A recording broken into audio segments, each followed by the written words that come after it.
Right, good morning everybody. We're expecting about a few more people to arrive, but we have gone past 11, so we'll get started.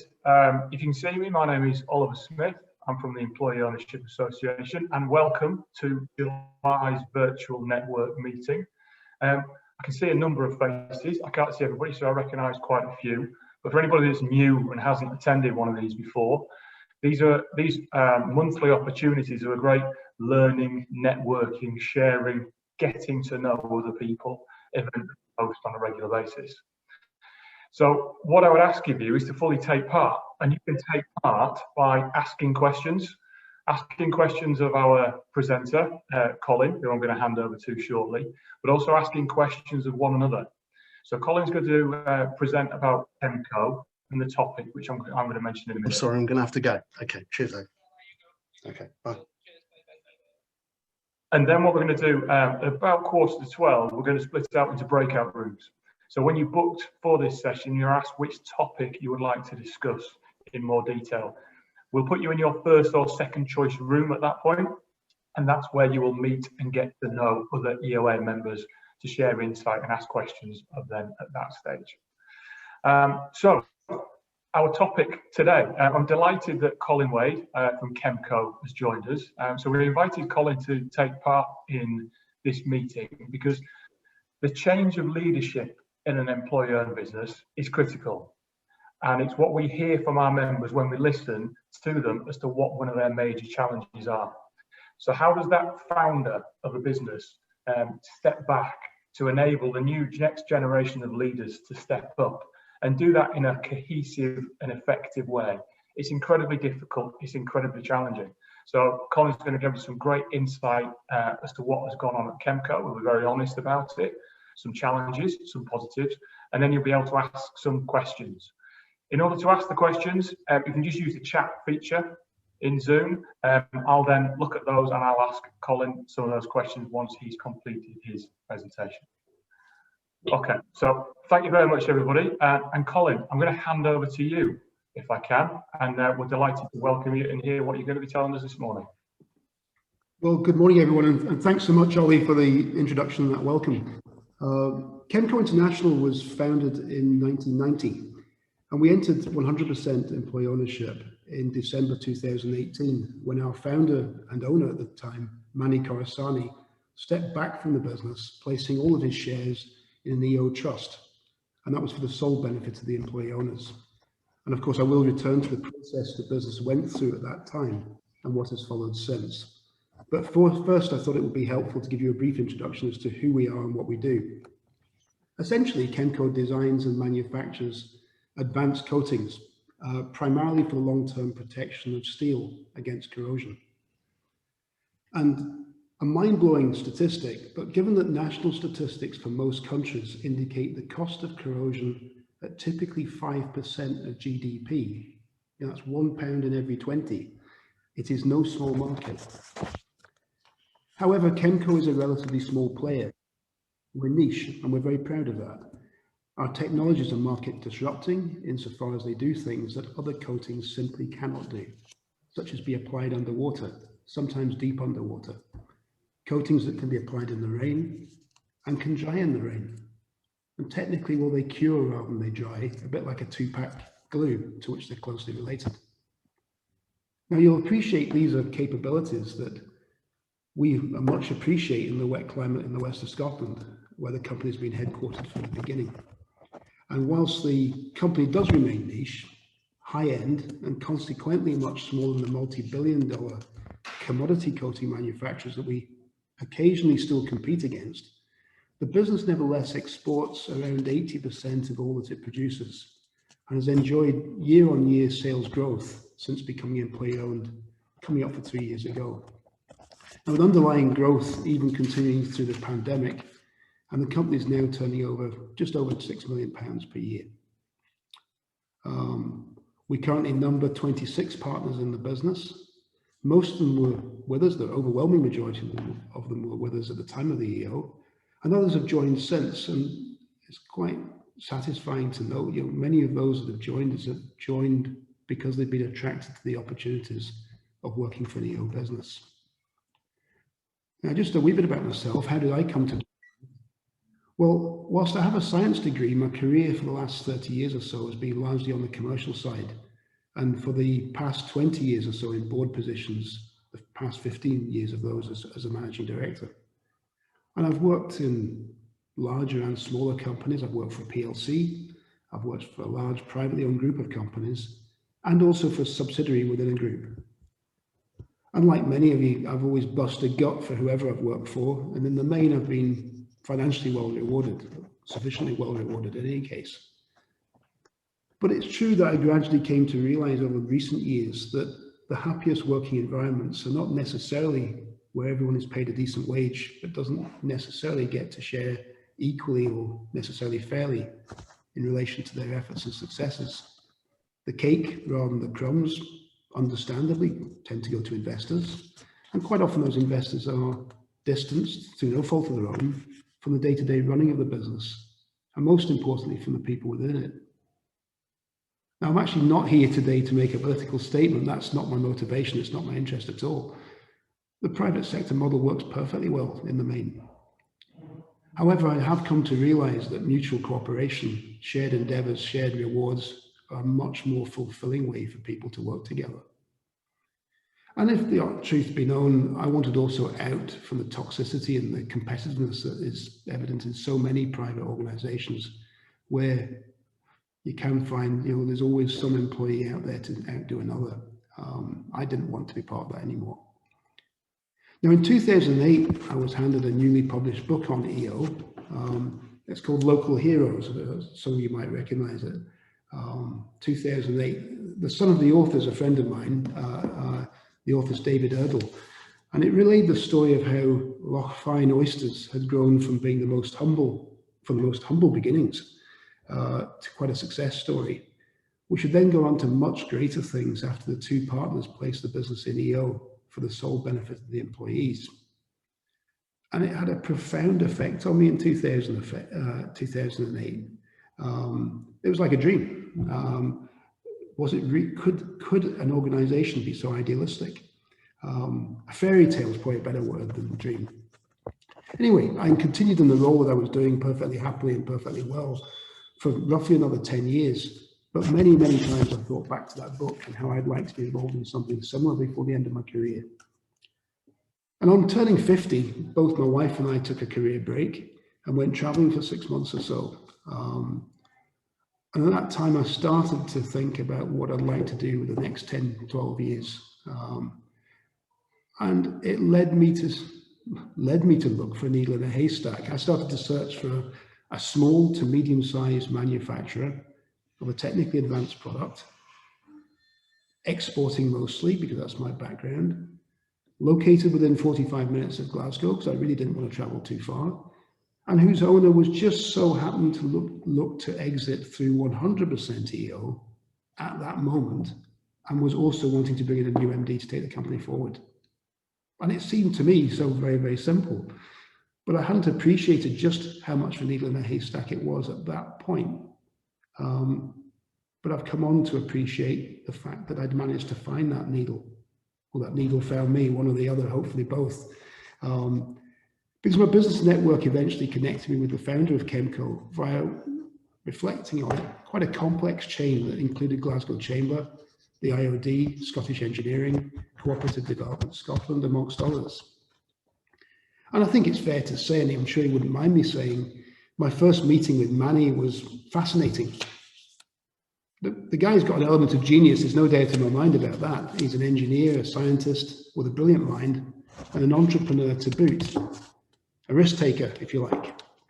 And Manny had arrived in Scotland from Iran 40 years before and had set about making possible the seemingly impossible, and hence painting in the rain, underwater, and so on. And had ultimately succeeded where so many others had failed, both technically and commercially. Now, the business 3 years ago had grown to a size where it needed commercial handling, which really wasn't where his passion lay, although he was perfectly capable. And his energy and health were starting to suffer from the stress of it all. And with no family members interested in taking on the task, Manny was seeking a way to step back from day-to-day running and realised this meant bringing in an outside MD, perhaps with some more of a commercial background. Now, he also wanted to sell the company, but without placing his loyal employees in jeopardy. A trade sale would almost certainly have resulted in our disruptive technologies here being bought up and the factory shut down. In fact, I'm certain of it. And Manny had learned through Scottish Enterprise of the possibilities of employee ownership and figured if he could find the right MD, then an orderly transition could be assured.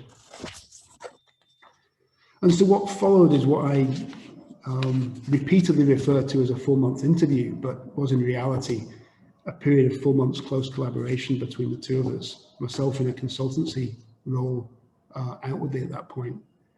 It was certainly an intense training period for me on the technical intricacies of the business, and probably more importantly, a period of finding the right comfort level for Manny, as he was effectively going to be handing over his baby to someone he hadn't known all that long.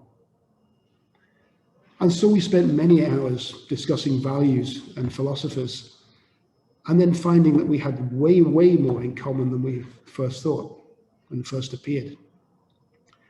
And so the company went into EO on the 14th of December 2018, and the transaction there was self-funded via vendor loan. We established an EOT, a trust, initially with 3 trustees, at least one of which is on this call. We have an elected employee representative, Owen McGee, our founder, Manny Khorasani, who's now in a non-executive role as company chairman. And then finally, we appointed an EO consultant expert, Ralph Leishman, as independent trustee, and in fact, our trust chair. And the value for me coming into EO for the first time, and certainly for Manny, the value of having an EO expert on the trust cannot be underestimated. Ralph was pivotal, both in guiding our former owner through the initial fog prior to EO, to identifying me as a possible incoming MD, and to then connecting Manny and I for meeting. And much more besides and since. It's fair to say much assistance also came from Cooperative Development Scotland. Thank you, Yogi, and others. Our accountants in Glasgow, Charles, and on the legal side from Blackadders of Dundee. Now that said, in all honesty, I don't think the majority of our employees then here really understood, however well explained, the opportunity that was being handed to them. Now, it certainly wasn't a question of intellect or capability. It was more a case of, like I read that book 10 years ago, it was more a case of it seemed like a dream rather than a reality. And most I've spoken to since admit that they simply hoped at the time that the company would continue to operate successfully, as it had done for many years, without too much change. However, it was made clear from the outset that whilst a small majority of shares would remain in trust for the benefit of all, a significant share would be gifted over time to ensure all partners in the business would become direct shareholders at no cost outlay to themselves. That was very much in Manny's dream and Manny's gift. Now this process, I'm glad to say, alongside an EMI scheme, is now well underway here, given that most of the vendor loan has already been repaid and is expected to be completely cleared next year, in half the time originally anticipated, and despite a major investment program having just been completed. Now there's a reason for that, and it's certainly not the pandemic, which if anything has held us back a bit. The reason is continuous improvement. In the first weeks after EO, the new management team completed a review of the business, a SWOT analysis of what we were good at and what we were not. A big dose of humility there, what we were not good at. And we put in place a continuous improvement plan to ensure that our weaknesses would improve over the next few years to at least the level of our strengths. And that became a 5-year plan. We're halfway in. We asked all the partners to sign up to our new vision, our mission, and a fresh set of core values centered around integrity, honesty, fairness, and respect. Values expected of ourselves and of each other, of our suppliers, of our agents, of our distributors, and of our customers. And we resolved to meet everybody, everywhere, at least halfway all of the time. Now, we've got the signed declaration to share with you if the technology works. Yeah, so it's a very simple thing that sits in two places in our building, where we simply lay out in very simple words what the context is of the declaration, our vision, our mission, and our values. And it's kept deliberately short so that people throughout the business can understand it and take it on board and apply it, most importantly. And as you'll see, everybody's signed up to it. It's been a very simple and very, very effective tool for us. Someone's asking, can we enlarge it? Can that be enlarged? Colin, we can share that image with everybody afterwards so it can be seen. That's fine, okay. Now, it's worth putting in context against that, you know, you don't win them all. And there were a few that repeatedly fell short of what we were trying to create. And they have since exited the business and have been replaced by people that have been carefully chosen for their character as well as their capabilities. You know, change can be difficult for a lot of people. But today we have a highly capable and committed team who embody our philosophy and therefore our way of working together. I think it's fair to say the new management team here is a well-knitted team already, and it combines the best in terms of continuity, notably with my board colleague, Masoud Gaddazi, who has 20 years plus service within the company and continues as general manager, providing essential continuity to the business. But not alone, but joined additionally by several previously proven senior managers recruited in to deliver specific roles, several known to me previously. And I call these managers loosely plug and play because one of them in particular has worked closely with me in the past. And for them, the journey we're taking on now is a replay of the past, only with the vastly added support from colleagues that only EO seems to be able to bring.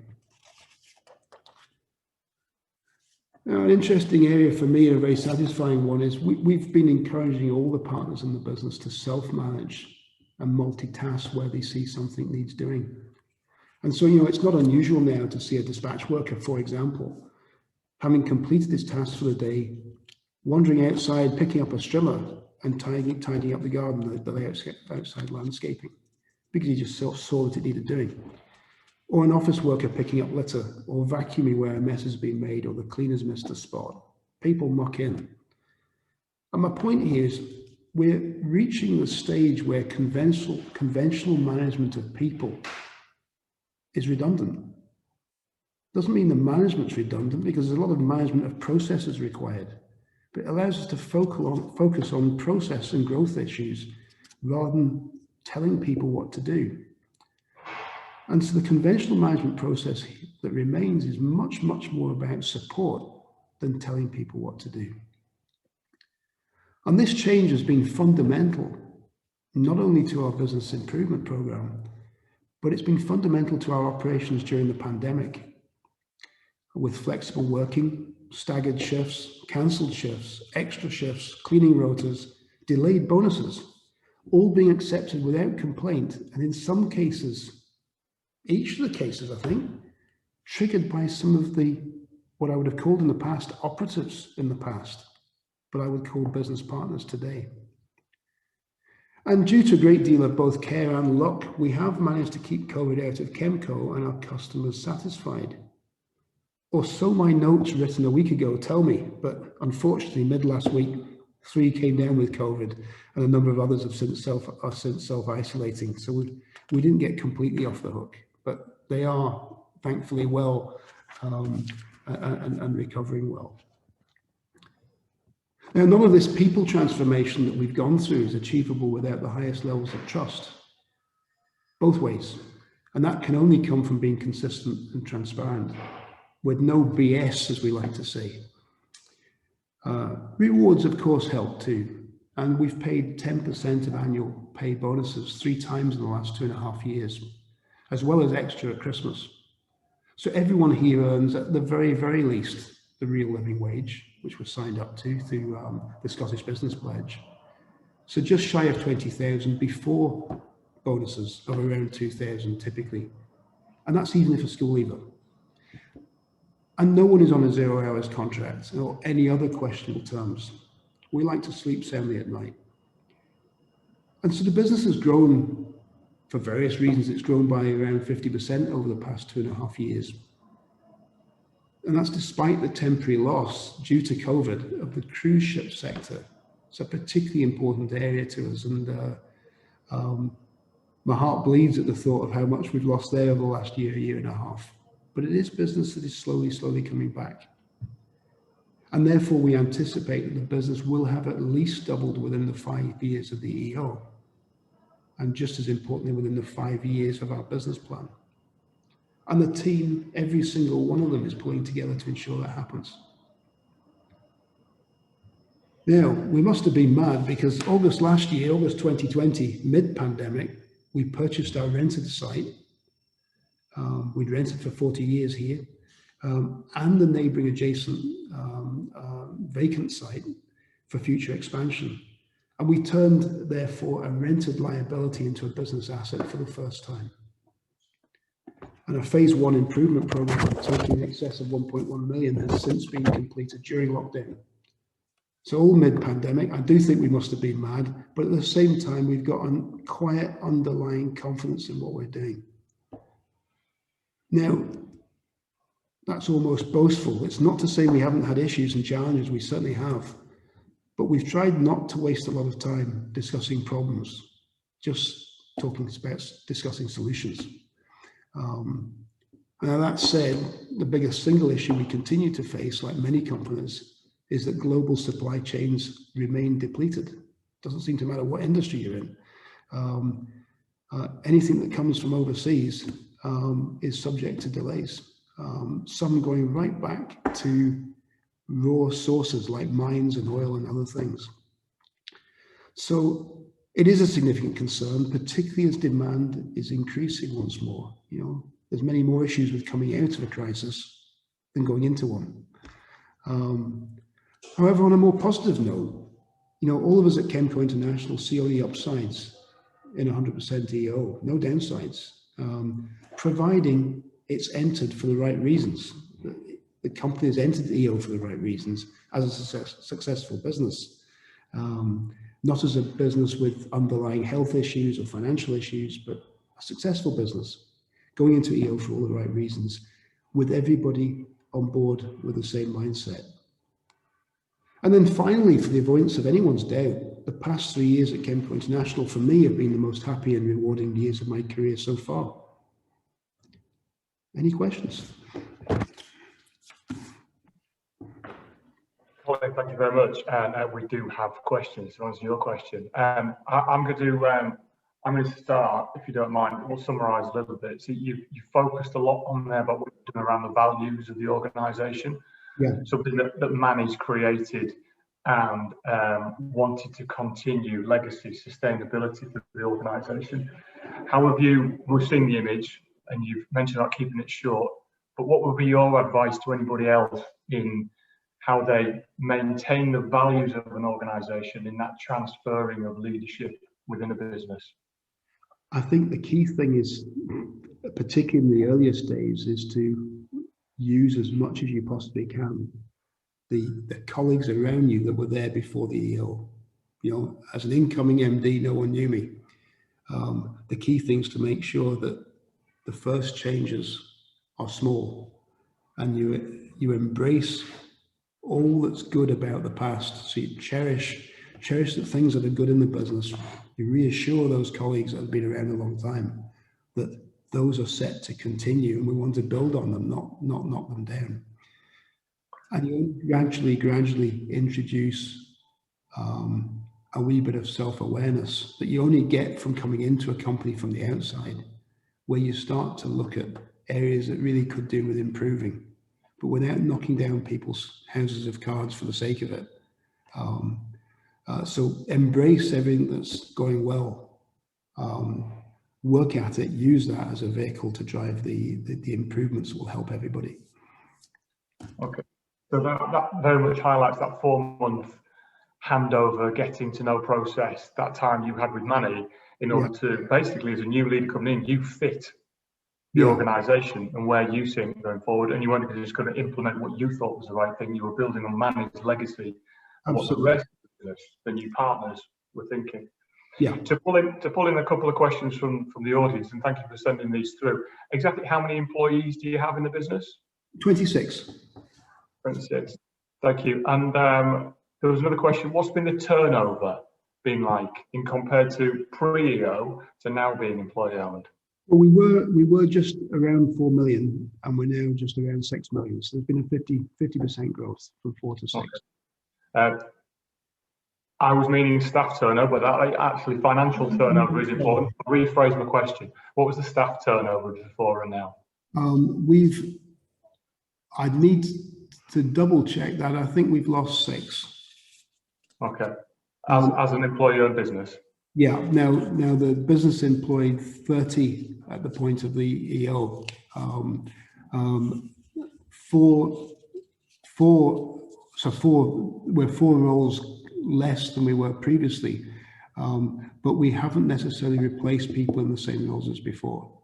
So there's been a heavy investment, for example, in technical sales and in R&D, which has required people with a different skill set. Okay. Another question here, so it builds on a previous one about integrating and recruitment, bringing new people into the team.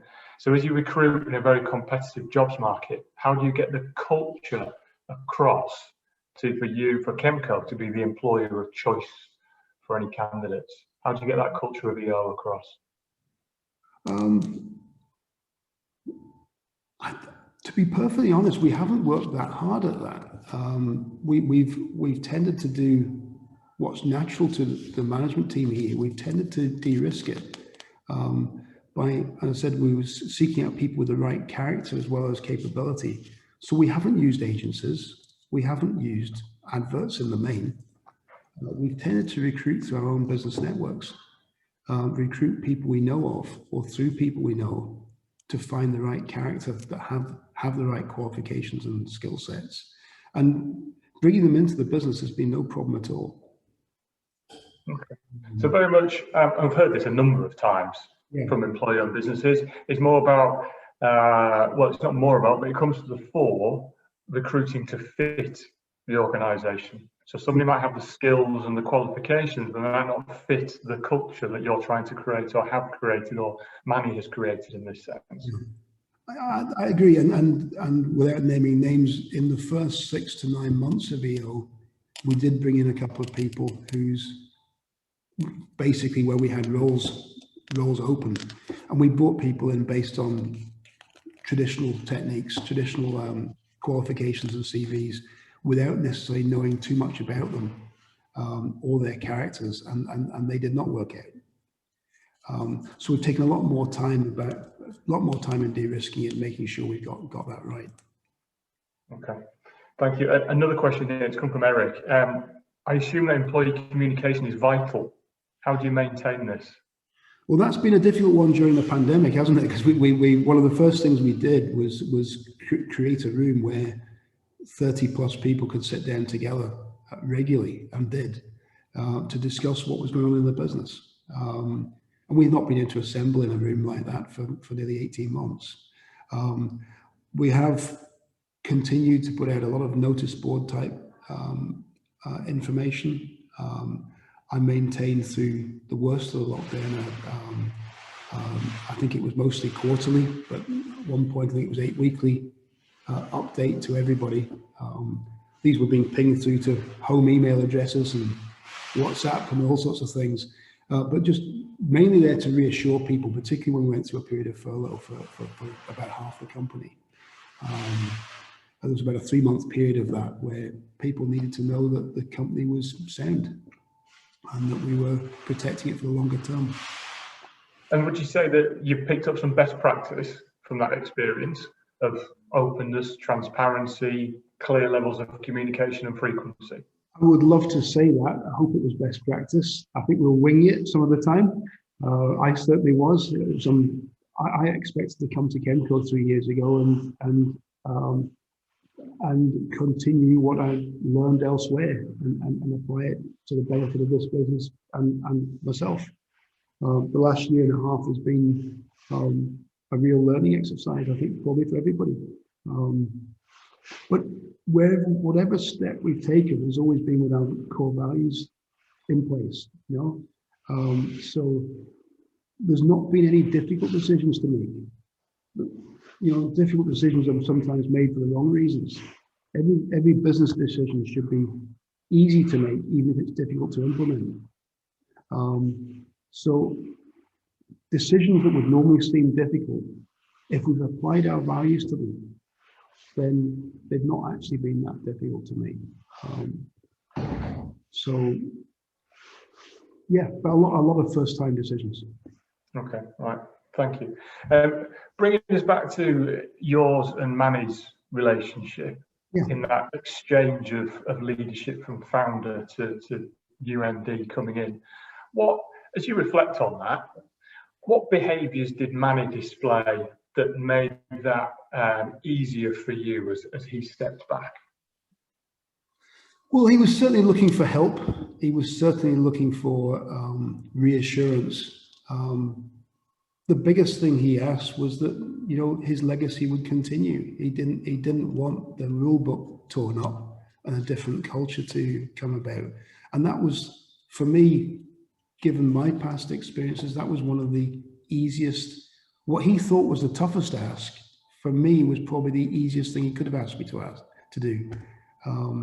Had he wanted me to become a technical coatings expert, as he was as MD, then that would be now impossible for me. So did Manny have to sit on his hands a little bit in terms of decision making? Did he have to think, I want to get involved in this, I've got insight and experience to share, but I need to step back and let Colin and the team take this one? I'm sure he did. I'm sure he did. But to his great credit, and he's pretty well self-disciplined, he didn't actually jump in. He must have wanted to, he must have thought about it, but in reality, he was quite clear there could not be two MDs, and that once he stepped back, he would be stepping back. Of course, he'd have some oversight as a trustee, and rightly so. He would certainly want to check the company was continued in good financial shape for as long as there was a vendor loan in his favour, and quite rightly so. But far more important than those things to him was that the business would continue to be run for the benefit of the team at large. And how did you get Manny's trust? If you were to offer some advice, because there'll be some people on here who are MDs, chief execs, who've got a founder still in the business, maybe as a trustee, vendor loan need paying off. How do you display and how do you get Manny's trust in order for him to sit on his hands, as it were, and let you? It's a really good question. It's a difficult one because I've thought about it many times. I don't think you can just create trust. You have to work at it, and you have to be consistent, and you have to apply those same values that have been applied across the company. And gradually you build trust. That's why I jokingly referred at the start, if you heard me, I referred to my 4-month interview. The 4-month consultancy period before EO was about both of us really, but Manny in particular, both of us arriving at a level of sufficient trust that no one was out to fleece the other or anybody else, and that this was all going to be done for the right. EO, first of all, Manny stepping back, me stepping in, was all going to be done only for the right reasons, not for the wrong reasons. No one was out to make a killing at this. It was for the benefit of everybody. Thank you. I'm going to come back to some questions that are coming in from the audience, from the attendees. Where have I got to? I've skipped. How do you maintain your relationship with Manny now? Well, it's the poor guy's been stuck. He went on holiday beginning of last year, and he's been back briefly twice. So he's largely sheltered outside the country. But he's due back in next week after self-isolating, and I'm looking forward to seeing him. We share common aspirations for the business. We've got a team here that he's very fond of, so am I, and we've got a very, very clear purpose together. But it has to be said, he's also, pandemic aside, also wanting to enjoy the fruits of 40 years hard graft. It's his time to get out there and enjoy himself. Depends which countries have to isolate in, I guess. Might be that's the one. He's spent. I don't you'd mind me saying he spent quite a bit of time out in Bulgaria this past year or so. So there's worse places to be. Yes. A question here from Jenny. What were the main reasons for the original staff members who didn't sign up to the values and then consequently left? Well, firstly, everybody did sign up to that declaration. But secondly, not everybody in any organisation will live and breathe the values of that business, and sometimes they have to, things don't work out. Legally, I can't go into too much of that, but at the end of the day, we will, and I personally will cooperate and meet everybody more than halfway. But ultimately, if that hand doesn't reach out and at least part way, then we're not going to get on. So where there's had to be a break, there's been a break, but that wasn't something we were looking for. But it goes down to the fit, doesn't it? Yeah. Yeah. Okay. I'm conscious of our time, so I'm conscious of time, so I'm going to fire them at you if you don't mind. How did you recruit the EO expert that you appointed within the trust? So Ralph, I think you were right. Well, Ralph was recruited before my time because he found me. So I actually don't know, but I would imagine it was through Cooperative Development Scotland. Okay, all right, thank you. What do you see as the biggest risk to the initial halo of employee ownership slipping in the eyes of the partners? How do you maintain employee ownership basically after the initial transition? Well, we've just got on with it. We're a small family type team. Everybody was clear from the outset as to what we were look to do over the next 5 years, and we gradually have made sure that everybody in the organisation understands what part they can play in us achieving our plan together, and what the rewards, collective rewards, can be for everybody together. I think everyone having a sense of their place and their value within the business is hugely important to them. So it goes back to the initial question about communications that someone asked earlier. You mentioned that you emphasised clarity, you emphasise people's responsibilities and therefore understanding. If they understand employee ownership and their roles and responsibilities, they can embrace it more. Okay, thank you. Another question from Jeremy. What, if any, challenges did your executive team face being accountable to a trust board in comparison to their accountabilities to money? Well, I actually can't think of any issues. Personally, I've reported into a group board in the past. That's been far more challenging than in two group boards, far more challenging than reporting into a trust. I think the trustees of this business and the directors of the business are one in terms of what they're looking for the company to achieve. And so we just really haven't had any issues. Everybody's got on and everybody's been realistic in terms of expectations and outcomes. That sounds a bit idealistic, but it's the truth. That's fine. We like the truth. Thank you. And I understand the question, Oliver, because it's an issue I anticipated. I anticipated it to be an issue of the trust telling me how to run the company, and it doesn't work like that in reality. And there have been no problems. Well, maybe it's a credit that the trust understands its role in the business. The board understands its role, so the trust can appropriately challenge and doesn't create any issues. That's to the great compliment to our trustees. A question from Paul: what, if anything, is more difficult, challenging, or now that you're an employee-owned business? What's more difficult or challenging being EO? I don't see a challenge in that respect at all. None. I only see a team that's right behind its management. Fantastic, thank you. Question from Eric: trustee structure / authority and management team authority. How is this dynamic interaction managed? I'm trying to summarise because it's a big question. What involvement do the trustees have in managing the business? Well, firstly, none in terms of the day-to-day operations of the business. None at all. That's reserved by the company board. But with the one exception of appointing a director, that if the executive board, of which there's only 2 of us actually on the executive board, three company directors in total, including Manny.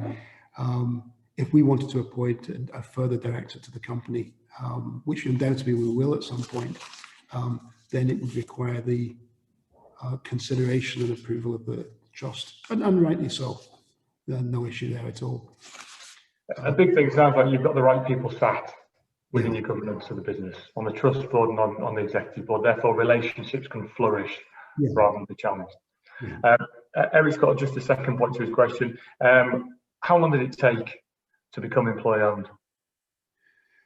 I know Manny was seriously considering EO by July of 2018.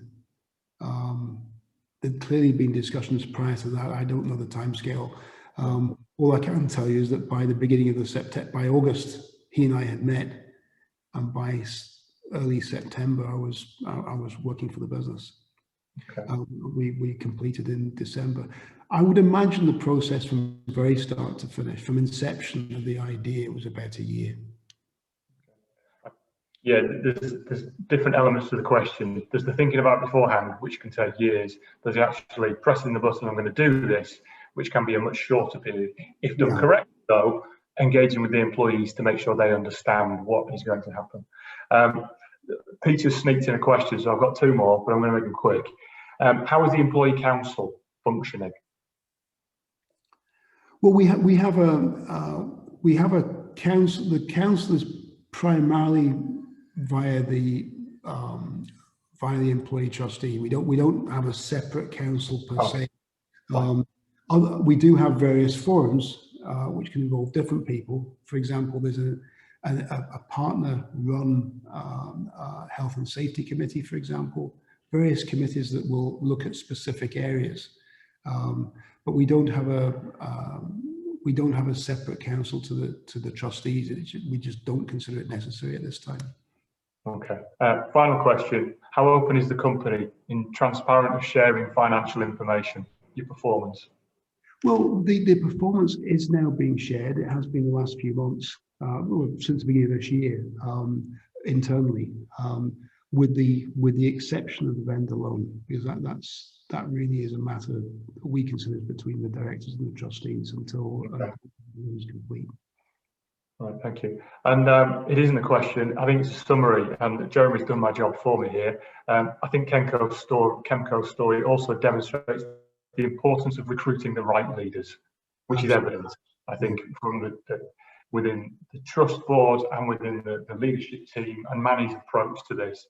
It's how people have adopted it and brought it forward. Yeah, and that's hugely important at managerial level, not only at sort of trust and board level. That the managers, particularly ones you bring in to effect change, need to adopt the same philosophy. The consistency of the message has to be the same from every element of the management team. Otherwise, trust is won by one and lost by another. Okay, fantastic. Thank you, Colin. Thank you for preparing for this. Thank you for sharing and just laying it all out on the table and for taking those questions. As I mentioned, it's a really significant topic for businesses that are thinking about employee ownership. What's life going to be like in the first 2, 3, 4 years? And those businesses that are in that stage. As you'll have seen from the stats, we've had a significant growth in the number of EO businesses in the UK, over 230 in the last 18 months. So they're probably going through exactly this right now. So it's really relevant insight that you've just shared, so thank you.